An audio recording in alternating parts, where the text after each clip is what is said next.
Hello friends, మనం చిన్నప్పుడు ఖుషి టీవీలో చాలా కార్టూన్స్ని చూసాం. అయితే ఈ వీడియోలో ఖుషి టీవీలో వచ్చిన బెస్ట్ కార్టూన్స్ని ఒకసారి గుర్తు చేసుకుందాం. అయితే టాపిక్ మీద ఆల్రెడీ నేను 3 వీడియోస్ చేయడం జరిగింది. మరి 4th వీడియో ఎందుకంటారా? మీరు కమెంట్స్లో ఇంకా కొన్ని కార్టూన్స్ని మిస్ చేశారని మెసేజ్ చేశారు. సో అందుకే ఈ వీడియో చేస్తున్నా. ఫస్ట్ 3 వీడియోస్ ఎవరైనా చూడకపోతే డిస్క్రిప్షన్లో వాటి లింక్స్ నేను ప్రొవైడ్ చేశాను, ఒకసారి చూసేయండి. ఇక నేను మిస్ చేసిన కార్టూన్స్ ఏంటో చూద్దాం. So without any further delay let get started. So first cartoon వచ్చేసి సింధుబాద్ అద్భుత ద్వీపం. ఈ కార్టూన్ నాకు చాలా బాగా గుర్తుంది. సో మార్నింగ్ 8 o'clock అలా ఇచ్చేవాడు. ఈ కార్టూన్లో ప్రతి ఎపిసోడ్ స్టోరీ అనేది చాలా యూనిక్గా ఉంటుంది. ఎపిసోడ్ స్టార్ట్ అవుతున్నప్పుడే ఒక ముసలాయన సింధుబాద్ చేసిన సాహసాలని పిల్లలకు పెద్దలకు కథలాగా చెప్తాడు. ఇక మన హీరో వచ్చేసి సింధుబాద్.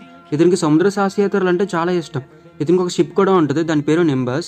ఎప్పుడు తన స్నేహితులైన హకీం అండ్ తన పెంపుడు పిల్లైన కులక్తో కలిసి కొత్త కొత్త ద్వీపాలను కనిపెడుతూ ఉంటారు. ఈ ముగ్గురు క్యారెక్టర్స్తో పాటు సురాయ క్యారెక్టర్ కూడా ఉంటుంది. సురాయ కూడా సింధుబాద్ లాగా సముద్ర సాహసయాత్రలు చేస్తూ ఉంటుంది. ఇందులో విలన్ వచ్చేసి కిల్ మోంగర్. ఇతను ఒక మాంత్రికుడు. ఎప్పుడు మ్యాజికల్ క్రియేచర్స్ ని తన వశం చేసుకోవాలని చూస్తాడు. ఈ కార్టూన్ లో కొన్ని మ్యాజికల్ క్రియేచర్స్ అండ్ బీస్ట్లు ఉంటాయి. లైక్ ఒంటికన్ను రాక్షసుడు, మాంత్రికురాలు, 3 తలల డ్రాగన్, యూనికార్న్, మెడూసా. ఈ క్రియేచర్స్ ని స్టోరీకి లింక్ చేసి బాగా చూపించారు. ఈ కార్టూన్ తెలుగులో చాలా బాగుంటది. చిన్నప్పుడు మా తాతయ్య కూడా ఈ కార్టూన్ లో చెప్పే ముసలాయన లాగే మాకు స్టోరీస్ చెప్పేవారు. రీసెంట్లీ కార్టూన్ మళ్ళీ చూసాను, మంచి ఫీల్ అయితే ఉంది. ఈ కార్టూన్ 1998 లో మొదలైంది. ఇప్పటి వరకు 26 ఎపిసోడ్స్ అనేవి రిలీజ్ చేశారు.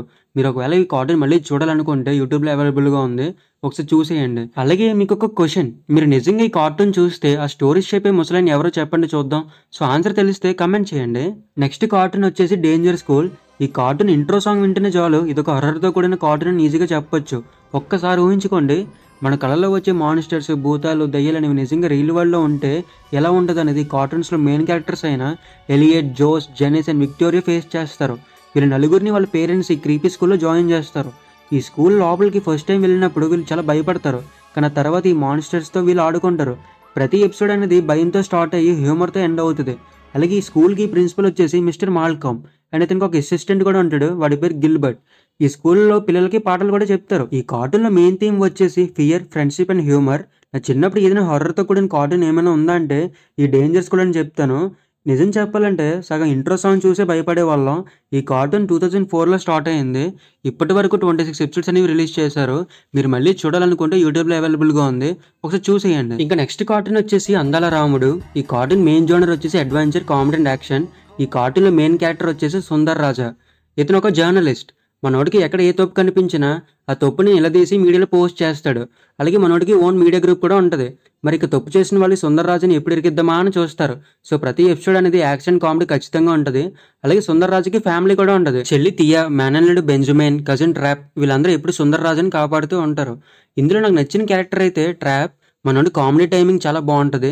అలాగే బెంజమిన్ యూజ్ చేసే గ్యాడ్జెట్స్ కూడా చాలా బాగుంటాయి. ఈ కార్టూన్లో మెయిన్ యాంటగనిస్ట్ వచ్చేసి శాలీ రాట్స్మెన్. తిని ఎప్పుడు సుందర్ రాజుకి కాంపిటేటర్గా ఉంటుంది. అలాగే సుందర్ రాజుకి ఎప్పుడు ప్రాబ్లమ్స్ని తీసుకొస్తుంది. సో ఆ ప్రాబ్లమ్స్ని మీరు ఎలా ఫేస్ చేశారు అనేది ఈ కార్టూన్ మెయిన్ ప్లాట్. సో ఇప్పటి వరకు 3 seasons అనేవి వచ్చాయి. సో టోటల్ ఎపిసోడ్స్ వచ్చేసి 78 ఎపిసోడ్స్ ఉన్నాయి. ఒకవేళ మీరు మళ్ళీ చూడాలనుకుంటే యూట్యూబ్లో అవైలబుల్గా ఉంది, ఒకసారి చూసేయండి. ఇంకా నెక్స్ట్ కార్టూన్ వచ్చేసి టెల్మెన్ 2 లిటిల్ కుక్స్. ఇది ఒక కుకింగ్ కార్టూన్ అని చెప్పొచ్చు. ఈ కార్టూన్లో టెల్మెన్ 2 అనేది లిటిల్ చెఫ్స్ మనకు వివిధ రకాలైన స్నాక్స్ ఎలా తయారు చేయాలో చూపిస్తారు. నా చిన్నప్పుడు ఈ కార్టూన్ రాగానే నేను మా అమ్మని పిలిచి వాళ్ళు తయారు చేసే స్నాక్ని నాకు కూడా తయారు చేసి పెట్టమని చెప్పేవాడిని. కాకపోతే వాళ్ళు చెప్పే ఇంగ్రీడియంట్స్ మన దగ్గర అన్ని అవైలబుల్గా ఉండేవి కావు. కానీ చివరికి నేను ఫ్రూట్ సలాడ్ అయితే తయారు చేశాను. మీరు కూడా తయారు చేయాలనుకుంటే డిస్క్రిప్షన్లో లింక్ నేను ఇచ్చాను, చూడండి. వాళ్ళు చెప్పిన ఫ్రూట్స్ అన్ని మనకి అవైలబుల్గా ఉండవు, మనకు నచ్చిన ఫ్రూట్ కలిపేయడమే. ఇప్పటి వరకు 52 ఎపిసోడ్స్ అనేవి రిలీజ్ చేశారు. మీరు ఒకవేళ చూడాలనుకుంటే యూట్యూబ్లో అవైలబుల్గా ఉంది, ఒకసారి చూసేయండి. తర్వాత నేను చెప్పబోయే కార్టూన్స్ కొంచెం ఫన్నీగా ఉంటాయి. అవి ఏంటంటే అల్లరి పిడుగు. ఒక ఎలుక అండర్ గ్రౌండ్లో ఉంటూ పైన వాళ్ళని ఏడిపిస్తూ ఉంటుంది. ఈ కార్టూన్ చాలా ఫన్నీగా ఉంటుంది. ఆ మ్యూజిక్కి, ఆ మౌస్ నడిచే వాక్కి చాలా బాగా సెట్ అయింది కదా. నెక్స్ట్ కార్టూన్ వచ్చేసి లియాన్ ది లయన్. ఈ కార్టూన్ ఇంట్రో సాంగ్ చూసి లయన్ అంటే అందరికీ భయమేమో అనిపించేలా ఉంటుంది. కానీ తర్వాత ఈ లయన్ చేసి విన్యాసాలు చూస్తే చాలా నవ్వు వస్తుంది. ఈ కార్టూన్ యూట్యూబ్లో అవైలబుల్గా ఉంది, ఒకసారి చూసేయండి. సో ఇది ఫ్రెండ్స్ ఈ వీడియో మీకు నచ్చితే లైక్ చేయండి, షేర్ చేయండి అండ్ సబ్స్క్రైబ్ చేయండి. అలాగే పార్ట్ 5 వీడియో కావాలంటే కమెంట్ చేయండి. అలాగే ఈ వీడియోలో మీకు నచ్చిన కార్టూన్ ఏంటో కూడా కమెంట్ చేయండి. Thank you for watching.